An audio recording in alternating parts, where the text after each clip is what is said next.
ராஜாதி ராஜனிந்த ராஜா கூஜா தூக்காத வேறு எங்கும் கூஜா. நான் எங்க தூக்கிட்டு இருக்கேன் கூஜா? நேற்று இல்லை நாளை இல்லை எப்ப ஒண்ணா ராஜா.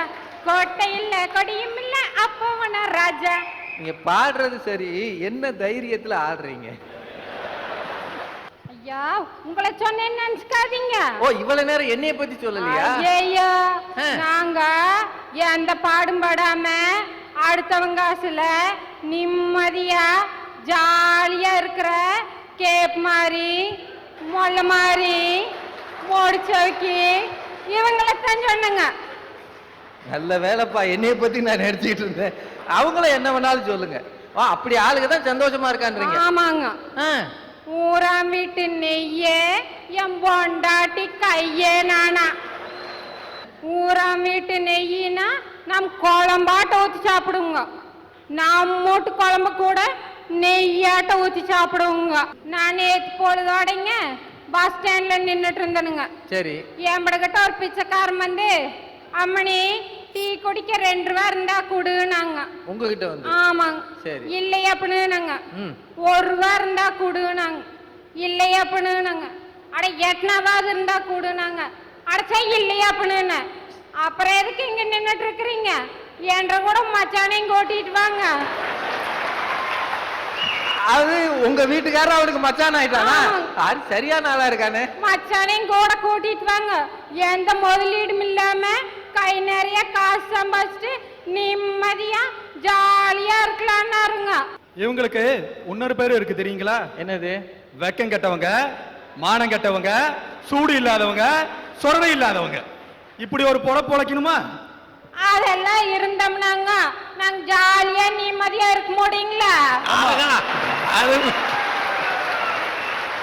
சார் எங்க அக்கா பக்கத்துல கருப்பா இருந்தாலும் குறுப்பா கும்முன்னு உக்காந்துட்டு இருக்குது. அது பாருங்க என்ன அழகா திருச்சி. இப்படி கருத்த பிள்ளைக்கு இப்படி ஒரு திருச்சி வேற. இத்தனை பேர் இருந்தாங்க. ஆறு நீ இப்படி சொன்ன இந்த கருப்பு ராசா தானே நீ அழகா இருக்கிறேன்னு சொன்னாப்லீங்க. 2 நாளைக்கு முன்னாடி எங்க ஊர்ல நல்ல மழை.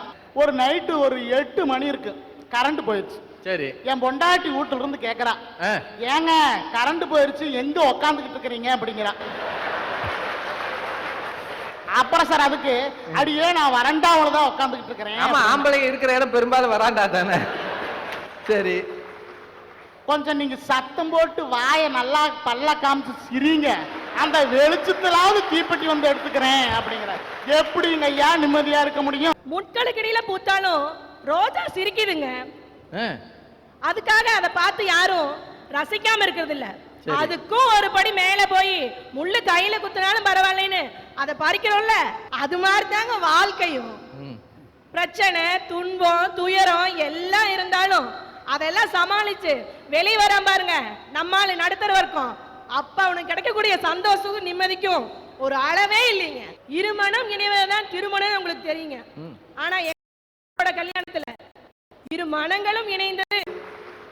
கொஞ்சம் நீங்க சத்தம் போட்டு வாயை நல்லா பல்ல காமிச்சு சிரிங்க, அந்த வெளிச்சத்திலாவது தீப்பெட்டி வந்து எடுத்துக்கிறேன் அப்படிங்கிற. எப்படிங்க ஐயா நிம்மதியா இருக்க முடியும்? முட்களுக்கு இடையில பூத்தாலும் ரோஜா சிரிக்குதுங்க. அதுக்காக அதை பார்த்து யாரும் ரசிக்காம இருக்கிறது இல்ல.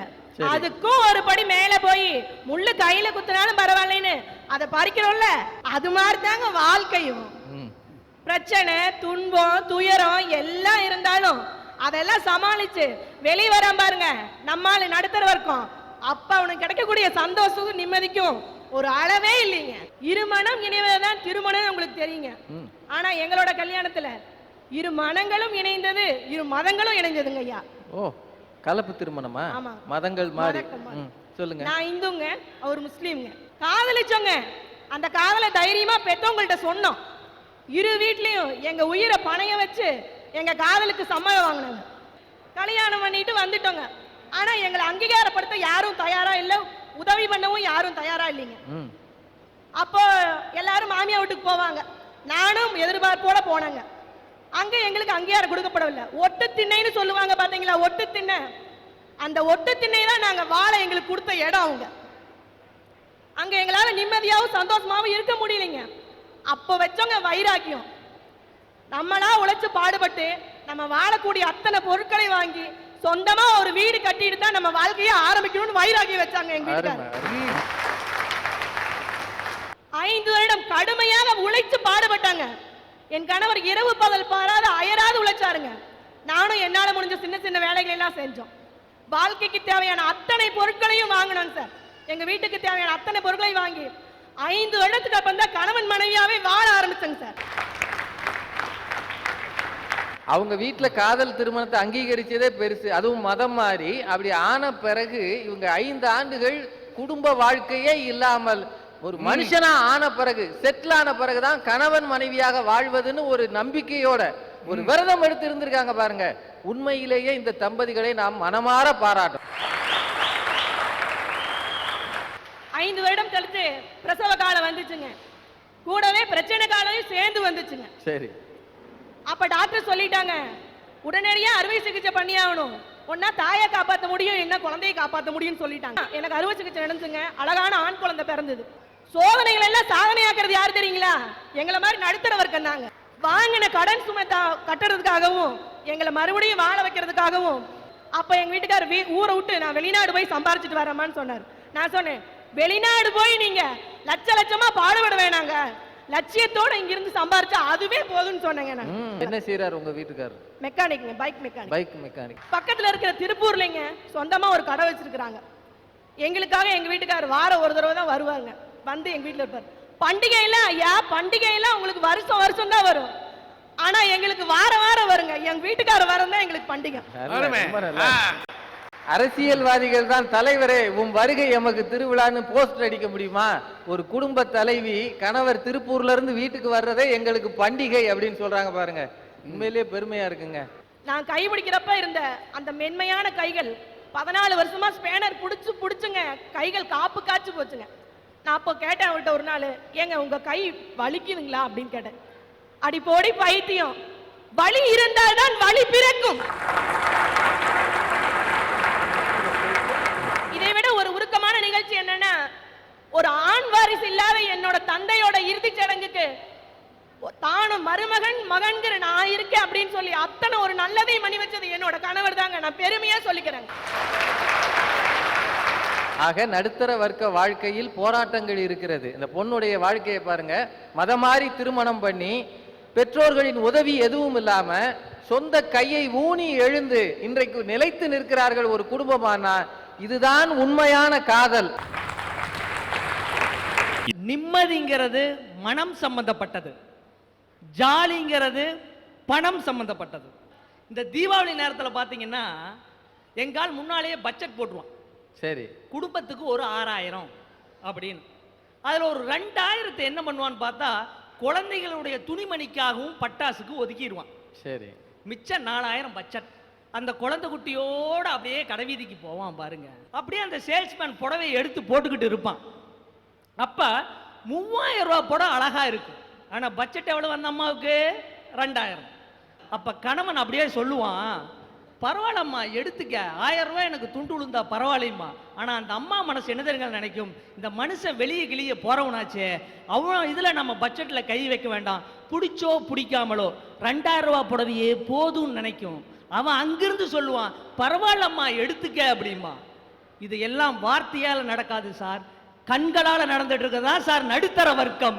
விட்டு கொடுத்தல், தான் தோத்து போகணும்னு நினைக்கிறான் பாத்தீங்களா, அடுத்த தன் மனைவிக்காக, அது நிறைஞ்ச குடும்பம் தான் சார் இந்த நடுத்தர வர்க்கம். அண்ணாச்சி, இதே மாதிரிதான் நானும் 2000 ரூபாய் எடுத்துக்கிட்டு ஈரோட்டுக்கு நானும் என் பொண்டாட்டியும் ஜவுளி எடுக்க வந்தோம். ஜவுளி கடைக்குள்ள போன உடனே என் பொண்டாட்டி பார்த்தா பாருங்க ஒரு பார்வை, அப்பமே புரிஞ்சு போச்சு அவன் என்ன சொல்ல போறான்ட்டு. ஜவுளி கடைக்குள்ள போனா ஐயா, 1983 ரூபாய்க்கு ஒரு புடவை வாங்கினான். வாங்கினவன் தான் வாங்கிட்டார, சத்தம் கட்டாம வந்திருக்க கூடாது. எனக்கு ஏதாவது வாங்கிட்டு வரணும்னு அவளுக்கு ஒரு ஆசை. மிச்சம் இருக்க ரூபாய்க்கு எனக்கு ஒரு கட்சிப்பு வாங்கிட்டு வந்தான். சார் உங்க மூஞ்சிக்கு அமைஞ்சது அப்படி, என்னோட மூஞ்சிக்கு அமைஞ்சது இப்படி. இப்படி 1-2 பேருக்கு நல்ல பொண்டாட்டி அமைஞ்சா, நல்லா அமையாத எங்களை மாதிரி இத்தனை பேருக்கும் சந்தோஷம் எப்படியா இருக்கும்? காற்று அளவோடு வீசுச்சுன்னு வச்சுங்களேன், சரி, அதற்கு பேர் தென்றல். அளவுக்கு அதிகமா வீசுனா புயல், அது சூறாவளி புயல். அதே மாதிரி மழை சும்மா அப்படியே நச்சுன்னு அழகா பெஞ்சா அதுக்கு பேரு சாரல். அதே அளவுக்கு மீறினா அடமலைங்கிறோம். அந்த மாதிரி அளவோடு சம்பாரிச்சு குடும்பத்தோடு நிம்மதியா இருக்கான் பாருங்க சார் நடுத்தர வர்க்கம். அவன் தான் சார் நிம்மதியாகவும் ஜாலியாகவும் இருக்கான். அளவோட வீசுற தென்றல்ல சேமிக்க முடியாது. அளவுக்கு மீறி புயல் அடிச்சாதான் அணைக்கட்டு போட்டு சேமிச்சு பஞ்சகாலத்துல தண்ணி வெளியே அனுப்ப முடியும். இப்ப நீங்க நாளைக்கு மெட்ராஸ் போகணும், எதுல போவீங்க? ட்ரெயின்ல. டிக்கெட் ரிசர்வ் பண்ணி போவீங்களா இல்ல அப்போதைக்கு போய் எடுத்து போவீங்களா? அது எப்படிங்க நான் ரிசர்வ் பண்ணா போக முடியும்? ரிசர்வ் பண்ணி ஏசி கோச்ல போவீங்க. போகலாம். நேத்து நைட்டு தங்கி இருந்தீங்க ஈரோட்ல. எங்க தங்கி இருந்தீங்க? ஹோட்டல்ல ஏசி ரூம்ல தங்கி இருப்பீங்க. ஒரு நாள் பயணம் வாழ்க்கையில ஒரு நாள் தூக்கத்துக்கே சுகமான இடம் வேணும்னு கேக்குது இந்த உடம்பு. வாழ்க்கை பூராவும் அந்த சுகம் கிடைச்சா எப்படி இருக்கும்? சூப்பரா இருக்கும். வாழ்க்கை பூராவும் அந்த சுகம் வேணும்னா பொருளாதாரம் வேணுமா இல்லையா? அந்த பொருளை சம்பாதிக்கிற மேல்தட்டம் தான் நிம்மதியா இருக்க முடியும். அந்த மேல்தட்டத்துக்கு எல்லாரும் நோக்கி போகணும். பணம் இருந்தா பணம் பத்தும் செய்யுங்க. பணம் பத்தும் செய்யும், குணம் ஒன்றே வாழ்வு தரும். ஈட்டி எட்டுன வரைக்கும் பாயும், பணம் பாதாள வரைக்கும் பாயும். ஈட்டி எட்டுன வரைக்கும் தான் பாயும், பணம் பாதாள வரைக்கும் பாயும். பாசம் அதையும் பொழந்துட்டு பாயும். இல்லானை இல்லாலும் வேண்டாம், ஈன்றெடுத்த தாயும் வேண்டாங்கிற காலத்துல வாழ்ந்துட்டு இருக்கிறோம். அன்பும் அரணும் உடைத்தாயின் இல் வாழ்க்கையில் பண்பும் பயனும் அது. அதே வள்ளுவர் தாங்க அருள் இல்லாருக்கு அவ்வுலகம் இல்லை, பொருள் இல்லாருக்கு இந்த உலகமே இல்லைன்ட்டாங்க. பணம் என்னடா பணம் பணம், குணம் தானடா நிரந்தரம். பணம் பந்தியிலே குணம் குப்பையிலே, இதை பார்த்து அறிந்து நடக்காத செந்தில் மனிதனே இல்லை. என்ன புரியாம பாட்டு படிச்சுட்டு கிடக்காவா? நான் படிக்க பாருங்க பாட்டு. எங்கே நிம்மதி எங்கே நிம்மதி, அங்கே எனக்கோர் இடம் வேண்டும். எனக்கு ஒரு சந்தேகம் வந்துருச்சு. இப்ப நடக்கிறது அரட்டை அரங்கமா இல்ல பாட்டுக்கு பாட்டு நிகழ்ச்சியா? ஆளாளுக்கு முக்குக்கு முக்கு பாடிக்கிட்டு இருந்தீங்கன்னா நான் என்னைக்கு நிகழ்ச்சியை முடிக்கிறது? எங்க எதை பேசணுமோ அதை தெரிஞ்சு பேசணும். ஒரு ஆளு ஒரு ஊர்ல இருக்கிற ஒரு நூலகத்தை திறந்து வைக்க போறார். அங்க போய் நின்னுகிட்டு அந்த மக்கள் கிட்ட, மக்கள் அனைவரும் இந்த நூலகத்தை பயன்படுத்த வேண்டும் அப்படின்னு சொல்றார். சரி. அதே ஆளு இன்னொரு ஊர்ல இருக்கிற மென்டல் ஹாஸ்பிட்டல திறந்து வைக்க போறார். அங்க போய் அந்த மக்கள் கிட்ட, மக்கள் அனைவரும் இந்த ஆஸ்பத்திரியை மிகவும் பயன்படுத்த வேண்டும் அப்படின்னு சொல்றாரு. நல்ல வேலை. அவளை வேற மெண்டல் நினைச்சிருக்காரு. இது எவ்வளவு அபத்தமா இருக்கு. அந்த மாதிரி இந்த ஈரோட்ல வந்து நின்னுக்கிட்டு கீழ்த்தட்டு மக்களுக்கு ஜாலி இல்ல நிம்மதி இல்லைன்னு சொல்றீங்க. கீழ்த்தட்டு வர்க்கங்கிறது யாருங்க? எங்க மூட்டை தூக்குற தொழிலாளி, வண்டி இழுக்கிற தொழிலாளி, கூலி வேலைக்கு போற பொண்ணுங்க, இன்னும் சொல்ல போனா நம்ம மஞ்ச மண்டிக்கு போறவங்க, வெள்ளை மண்டிக்கு போறவங்க, மானத்தை காக்கிற ஆடைகள் தயாரிக்கிற நெசவு தொழிலாளி நிறைஞ்ச ஊருங்க எங்க ஈரோடு.